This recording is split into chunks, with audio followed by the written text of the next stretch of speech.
Hi, I'm Alistair McIntyre of Electric Scotland.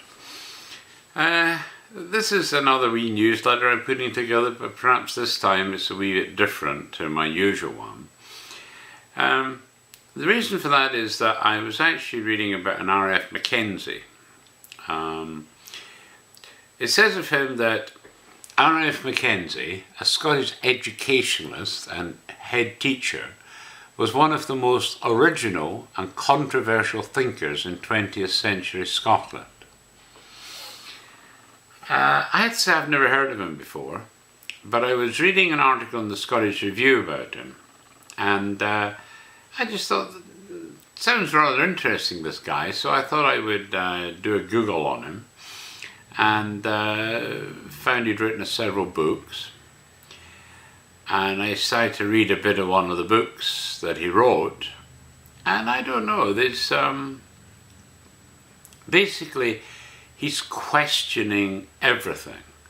He's questioning about whether in fact our school system and university system is actually appropriate to where we want to get our children educated. He questions the justice system, believing the justice system is not really serving its purpose. He's even questioning religion. He's really questioning everything. And you know, some of the ways he's putting his questions resonated with me quite a lot. And so I thought to myself that based on what I'd read about him, and I'd like to read a bit more, and I'm hoping also to do an article for the site in the weeks ahead, because I've already written to some people to see if I can get some information about him. But essentially this is this thing about questioning things, not accepting the norm.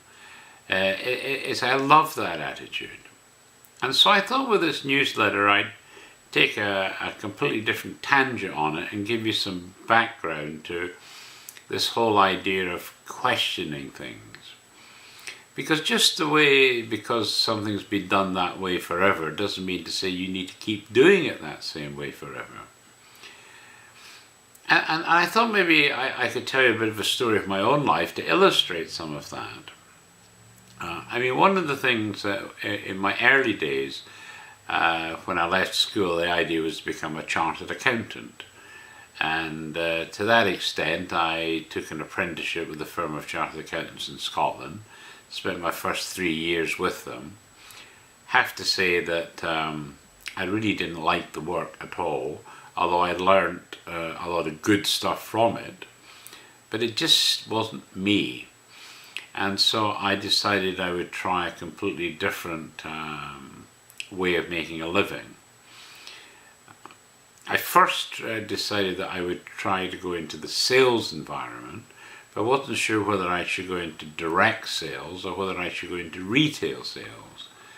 As it happened, I decided I'd go into retail sales, so I applied to become a trainee manager with British Home Stores in the UK. So I was sent to the Coventry store, and of course there's that side of it saying about sending one to Coventry, and of course all my friends laughed about me having to go to Coventry. I have to say I really didn't enjoy that work at all, so I only lasted about 9 months in that role. Although again, I learned quite a bit from it. But then I mean, for example, in those days I was earning £1,100 a year. That was my annual salary. Not very much at all. But then I saw this job advertised for Gallagher's, the tobacco people, and they said that come and join us as a trainee salesman and we'll pay you £1,350 a year and you get free smokes and a company car. And I thought, wow, that's a massive increase in my package. So I immediately applied and was given the job. Now, I have to say that apart from the first couple of weeks where I was a disaster, I eventually got a proper manager to train me, and from there I just never looked back. I think it was one of the happiest times in my life. I thoroughly enjoyed the job, but I just learned so much from that. And again, that's when I first found that as a salesperson, if you're thinking out of the box, you can usually be much more successful rather than doing just what everyone else has always done. And so I can give you maybe a couple of examples from that. For example, the way you were dealt as a trainee is that I still lived in Coventry, but on the Friday evening, you were usually phoned to say where you would be working the next week. And then you had to get yourself to wherever you were working so you could start work immediately on Monday morning. Well, this particular time they decided that I should cover Devon and Cornwall. Beautiful part of the country, the southwest. But of course, 7-hour drive, so I had to leave on the Sunday morning to get down there in time. And you've always, with the trainees, you've always got stock in the car you can sell for cash. And on the way down, I popped into a lay-by actually, I don't know if you got them really so much in North America, but certainly in the UK, tons of lay-bys where you can just pop off the road and just sit and relax for a bit. A lot of these lay-bys have little trailers where they sell tea and coffee and sandwiches from. And in this particular one, I popped in to get a cup of tea and a sandwich. And while I was there, I noticed the owner of the place was taking a smoke break and he was puffing on a cigar. So I just got into conversation with him and said, you know, I'm with Gallagher's and I'm actually with their imported division, International Tobacco Sales, and we sell Dutch cigars and Dutch pipe tobacco and stuff. But I said, it struck me seeing you smoking a cigar that you could really sell cigars here. He says, oh, I don't know. I said, well, we've got this cabinet, and I said, basically it's designed for pubs. But basically it's got 5 different cigars in it, different thicknesses and lengths and so forth. And you just buy them singly. So if you're having your cup of tea, you can say, oh, I'll have one of them long, thin cigars as well, please. And I said, let me get you, and I brought a cabinet out of the car and showed it to him, and saw how he would just sit at the end of his counter. And he said, actually, that sounds like a damn good idea. And he said, if all else fails, I'll probably smoke it myself. So I said, okay, I'll try. In fact, I'll buy 2 because I got another trailer on the other side of the road, just a bit further down. Anyway, cut a long story short, I forgot about it, just went on my run down. But the following Friday, when they phoned to tell me where I was going the following week, I actually got the sales director phoned me. And he just happened to mention he was going down to London for a meeting, and he popped into that self-same lay-by where he was getting a cup of tea. I just happened to see the box of Ritmeister cigars there and was curious enough to say, how did you end up with a cabinet of her cigars? And he explained about me popping in and having a chat with him. And he said, I really just wanted to say well done. He said, I think that's brilliant. And he said, he told me he'd already refilled it 4 times on both sides of the road. So clearly it's been a great success for him. And he said, I'm going to do a wee write-up in the next monthly newsletter about this and asking people to be aware of these opportunities. So, you know, that was... So I came to his notice, and because I thought out of the box, basically. The other... that's just like one. I could give you many other examples of that. But the next thought I thought I would tell you about was getting into the computer industry. Because I was in Scotland, this is when the barcode system first came out in America. This was the first meeting they were having in the UK for the Americans to explain how the barcode system worked and what you could do with it. And the sales director of the company really wanted to attend that, but unfortunately something had happened which meant he couldn't. So he asked me to go and attend the meeting for him and give him a report. And I have to say that just totally woke up my thinking. Totally woke it up, because clearly stock control would be much better, and it would help you plan out your store better so you didn't have to keep refilling shelves and stuff like that. I mean, the barcode system was the root of what I felt would be an enormous change in the sales industry.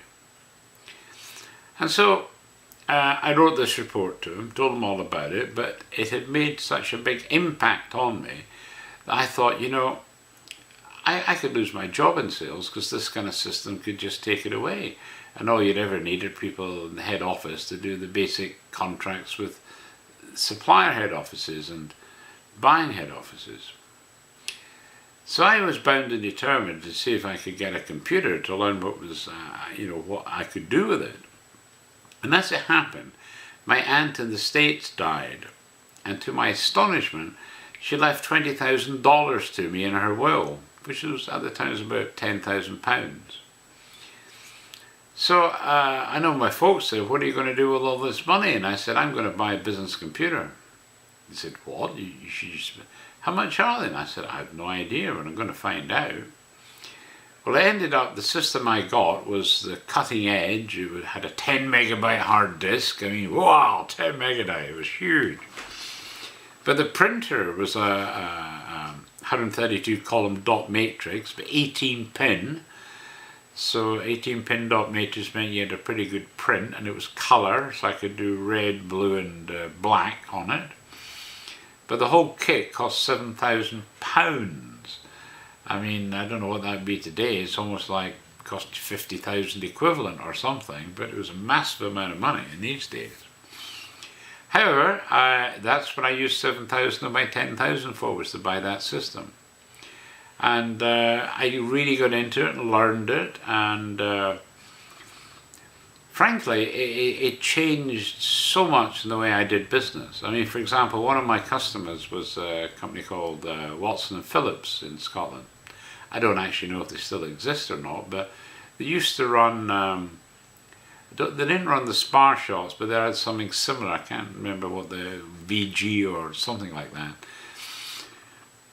So they had that arm, they had a cash and carry arm, they had a catering arm. And so I was able to take the very boring and pretty useless computer reports that the head office churned out, and by putting it into my own spreadsheet, I was able to give them a big one-sheet presentation which detailed the performance for their retail arm, and then I could give each of the cash and carriers with a group figure for cash and carriers, and an individual catering wholesale outlets and a group figure, and then an overall summary. So anything that was down was in red, anything that was up was in blue, and then I used the black as a descriptive text. But by doing that, I quickly could see the problem areas. And just one example of that is that when I went to see the buyer with my new formed spreadsheet and gave him a copy of it, he said, "What's this?" And I explained. He said, "Oh, this looks really..." He said, "What's this with all the reds in it?" He said, "That's one of our cash and carries." And I said, "Yes, that's what I was going to ask you." I said, "Overall, you're up, apart from that one cash and carry, which has actually had the effect, it's down so badly, it's actually dragged your overall figures down to the point where there are some concerns in the overall position. And I just wanted to ask you, what's the problem with that particular cash and carry? Is there something that I don't know about?" And he said, "I have to tell you, Alistair, I have absolutely no idea, but now you've given me these figures, I'm going to find out, so we'll have a chat next time you come up and see me." And when I came back, I found out that it was the cash and carry manager himself. He'd basically been promoted too quickly and wasn't fully aware of proper stock control, and he was running out of stocks all over the place. In fact, very bad mismanagement. So he was being replaced. I think in those days they were actually sending him back for more training, because he wouldn't have been promoted. They didn't think he was going to do well, but clearly he didn't understand stock control systems. So, and I mean, the month after that, we decided to go right the way back up, and in fact, we'd resolved the issue with removing that one manager. So that's just one, again, of many examples how the computer system helped me to help them to help me, you might say.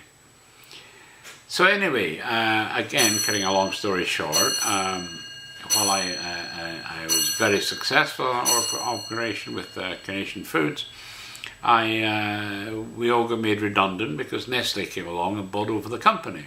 Worldwide this is. So Nestle now own Carnation Foods. And as I say, I think all but one person in the whole organisation got made redundant. So here was me, no job. Where do I go next? Well, because I'd learned so much about computers, I decided that, well, maybe I could do computer training as my own business. So that's what I decided to do training. And I did pretty well to start with, and then I got to, because I had an accounting kind of background, I could go to all the computer dealers around the place that were selling basically computers with accounting software to small businesses. But because they knew nothing about accounts, they couldn't help them get it set up. So in fact what they did was they hired me to go in and get the software set up for them and get them started.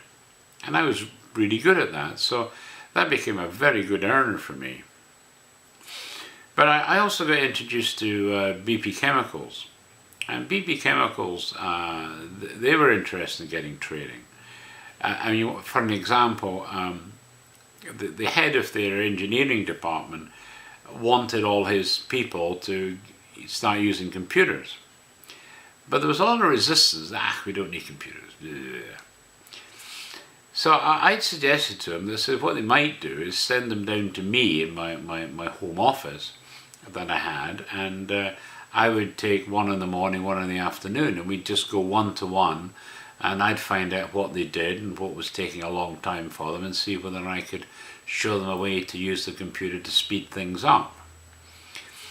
And I quickly found that one of the regular reports they had to do weekly was basically the same report every week. It's just that there were new figures to go into it from that week's production or whatever. And so I was able to show them a mini version of doing the same report, but showed them once they designed the report, when the new week came, they just put the new overall figure in, and that automatically recalculated all the percentages and everything that they had to use for the report. And the first guy I showed it to, he said, "That will save me hours of work." He said, "That's amazing." And the report I got back, as soon as he got back to the office, went straight in to see Bill and said, "Bill, I need a computer and I want it tomorrow, please, and I want that software." And that's, of course, exactly what he wanted. He wanted them to use computers because he thought they could be much more productive by using them than they were currently. But because I've been so successful in that, I got a wee introduction to a couple of other people in BP, and basically I ended up doing a huge amount of work for BP, both supplying hardware, software, training, technical support, all kinds of things. It just ballooned like anything.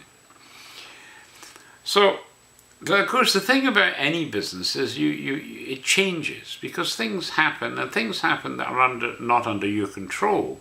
So you have to be prepared to change and look at things anew. One of the things I discovered when I was running my business was how useful BBSs could be. These were bulletin board systems, and this was the days before the internet. So in those days we used very slow modems which dialed modem to modem, and if it was an international call you paid international rates for that call, which could be very expensive. But that's the way it worked in those days.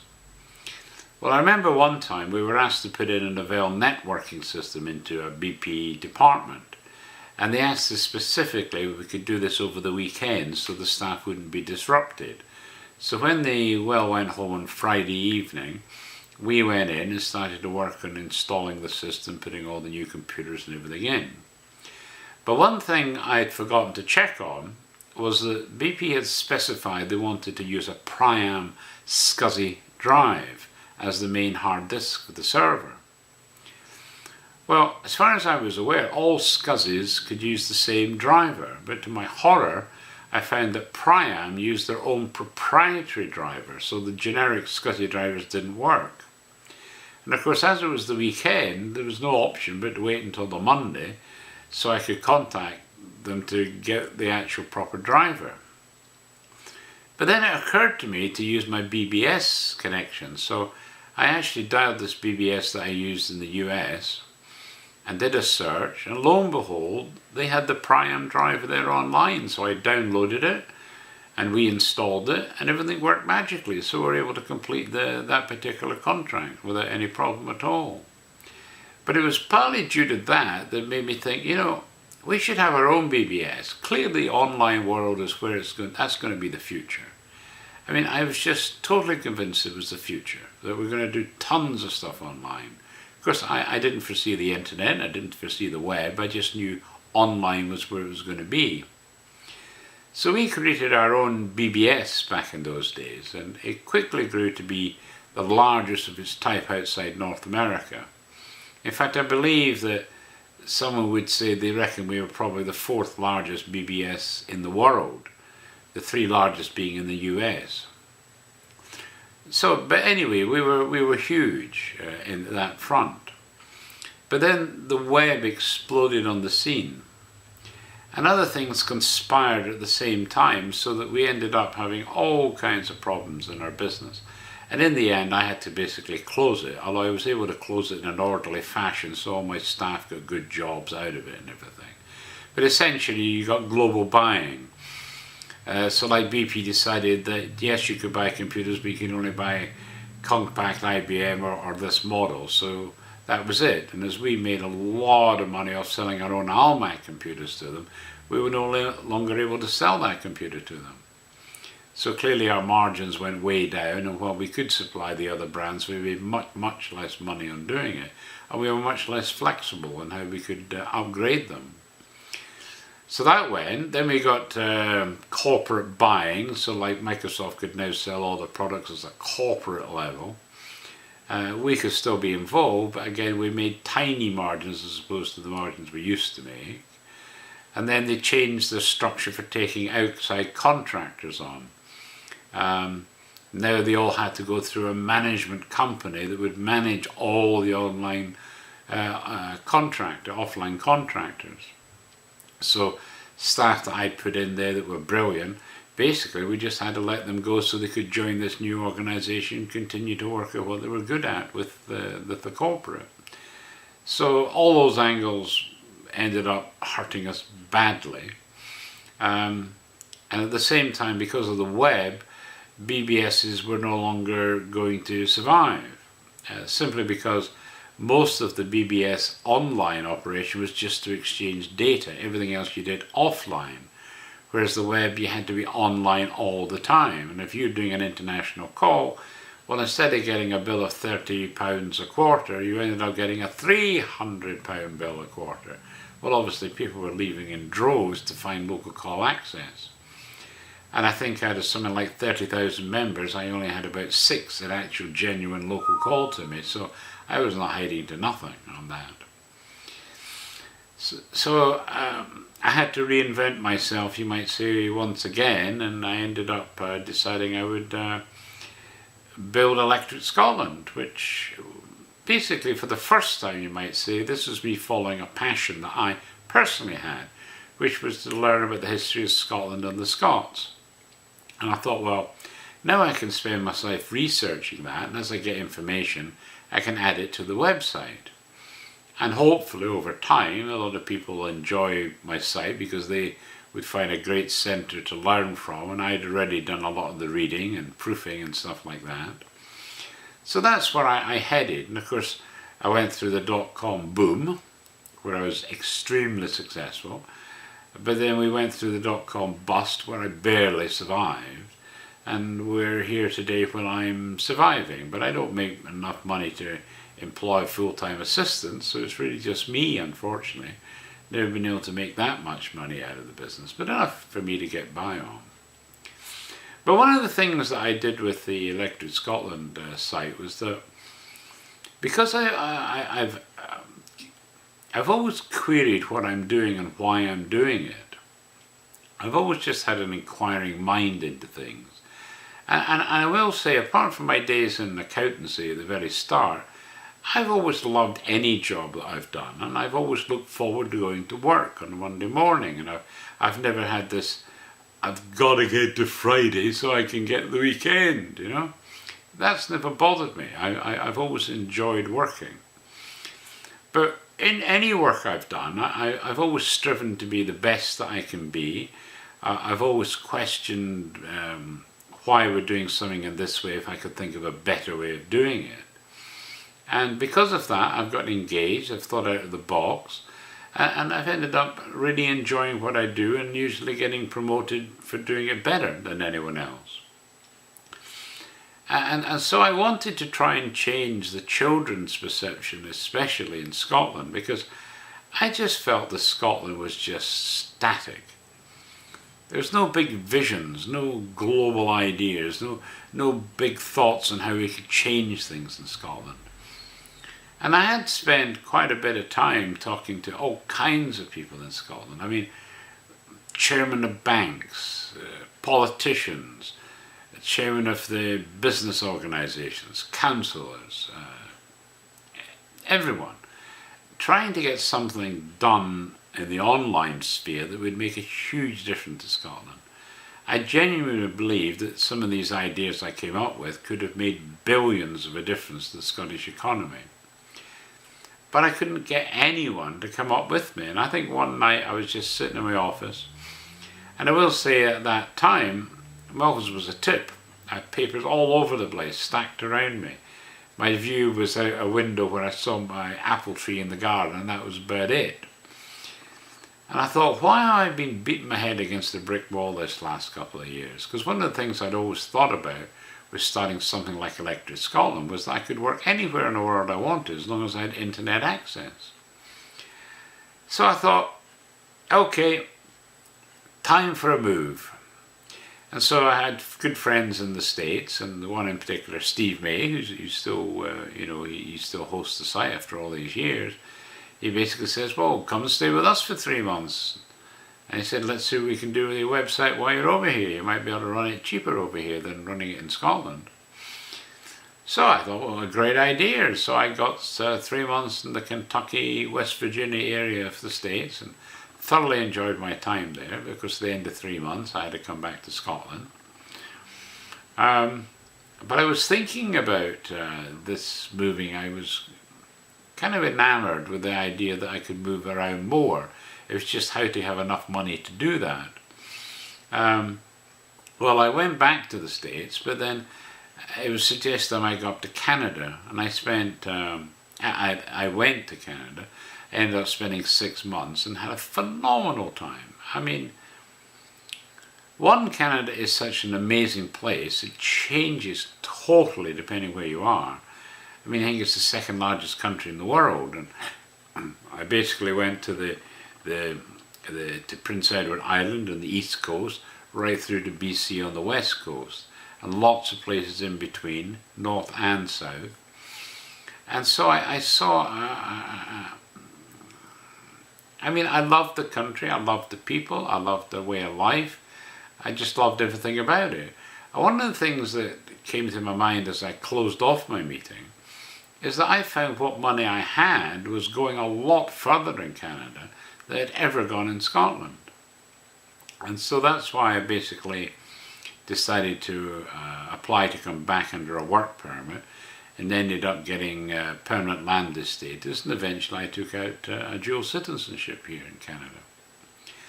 But all of that is seeing the possibilities.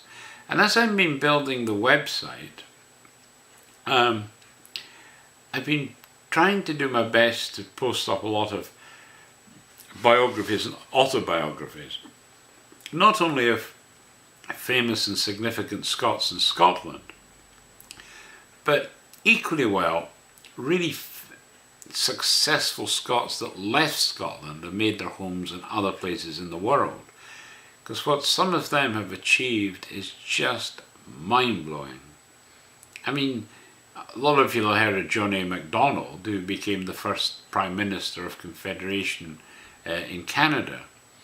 I mean, that's astonishing. A wee guy from Scotland, he's now the Prime Minister of Canada. Totally amazing. And there were other Prime Ministers of Scots descent in Canada, I might add. But then you come across a chap like Robert Dollar, who I think probably almost no one's heard of. He was a guy that was born and brought up in Falkirk, went to Canada, eventually went to the States, and he became known as the grandfather of the Pacific. Because basically, single-handedly, he opened up US trade with China. And this is way back. he was so well known and popular in China that as soon as they knew he'd landed, he was invited to see the local high dignitaries and stuff like that. I mean, he just opened up a thriving trade with China. Admittedly, the American politicians, due to their ignorance, voted in a new act which one fell swoop took hundreds of American flag ships off the ocean, and they ended up with about 3 left. Luckily, he had also invested under the British flag, so his British flag was able to carry him through that bad time. But basically, at the end of the day, they just thought all sailors must be paid a decent living wage. And they mandated it, so if you didn't pay that living wage, you couldn't carry under the American flag. At the end of the day, no one would pay the living wage, so that's why they ended up with 3 American ships instead of 300. And he saw the writing on the wall and actively tried to get it changed, but it took a couple of years for them to realise they made a big boo-boo. Anyway, but there are many Scots that made their lives overseas and did enormous things. I mean, another one that comes to mind with China is James Legge. He was a Scottish missionary, but he made his life work almost translating the Chinese classics into English. Because at that time, very few non-Chinese people could speak or read Chinese. In fact, he found out that the word that the missionaries were using for God was actually not giving the impression of the real God, because to the Chinese mind it actually meant something different, and it wasn't God. And so when he discovered that, they quickly obviously changed their wording so that God would mean God in Chinese. But by converting the Chinese classics, it opened up the Westerners' knowledge of how the Chinese mind worked. And that allowed them to approach the Chinese in an entirely different way to what they'd previously done. And that way they made huge successes out there. I mean, Hong Kong is a massive example of how well the West has done in China, especially the Scots, I might add, because the Scots were very much leaders in Hong Kong. And so it's by reading books like those that you start to think there must be a better way of doing things, or a different way of doing things. I mean, we don't need to follow the way we've been taught.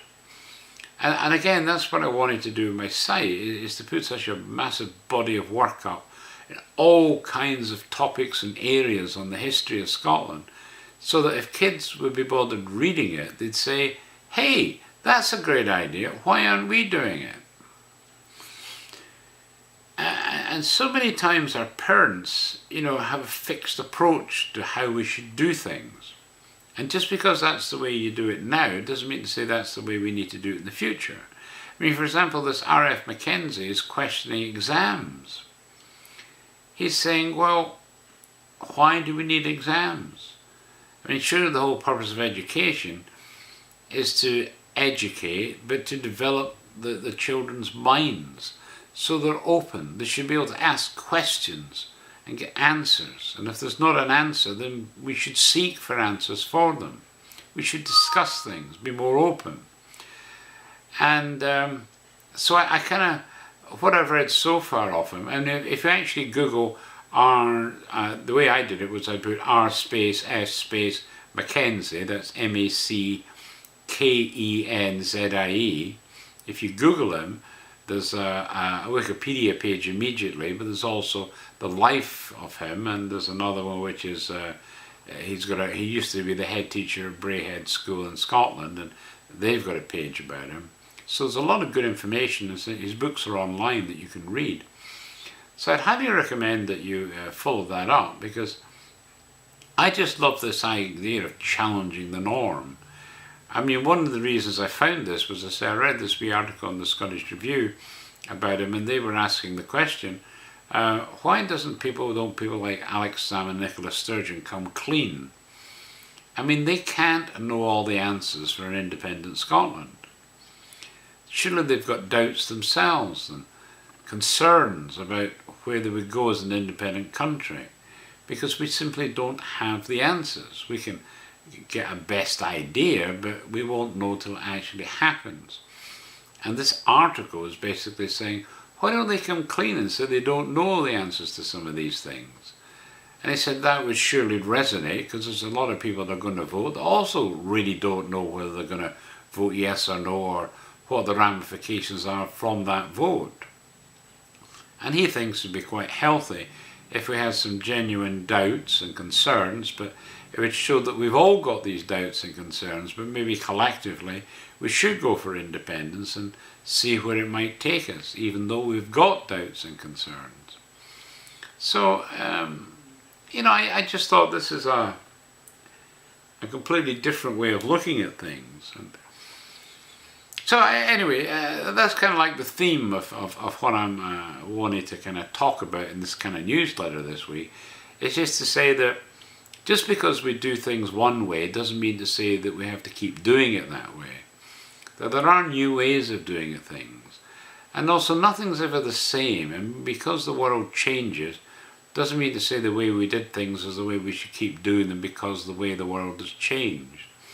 So I think we do need to be asking questions. I mean, Mackenzie questioned even science to say that this is this. He said that they don't seem to be getting the inquiring mind that they used to have. He believes from the old days that we seem to be more static. It's more about teaching science as it is now. But he believes science is something that inherently has to move forward.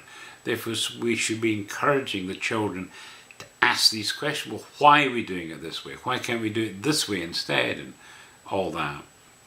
I mean, he made a point about going on a ramble with his pupils in, it was somewhere in Scotland he was, Aberdeenshire probably.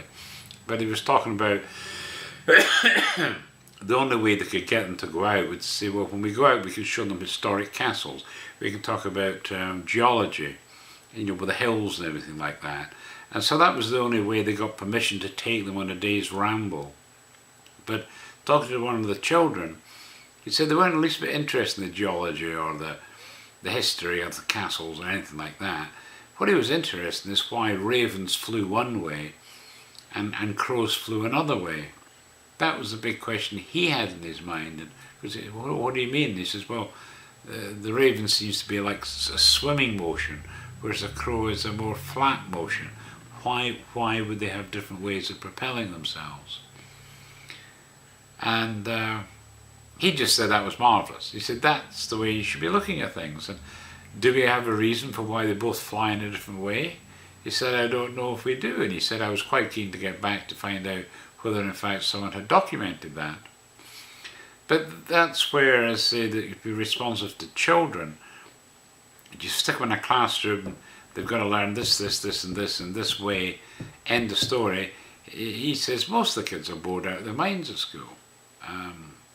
They don't like school, they don't enjoy school, and that's because they sat down, this is what you're going to learn, this is how you're going to learn it. And don't ask a question that doesn't relate to specifically the way you meant to do things. Not interested. And so that you're not engaging the kids. And he just thought there was a much better way of doing it. But anyway, as I say, maybe if you get old and get time to read the book that Mackenzie wrote, he actually wrote several, but the educational one was certainly very interesting. Maybe you read it and start asking yourself the questions. Okay, anyway, that's the end of my sermon for today. Hope you enjoyed it. Hope it made you think, and hope it made you think about seeing whether you can do your job better or differently to everyone else, and making more headway than you might have believed possible. Okay, cheers.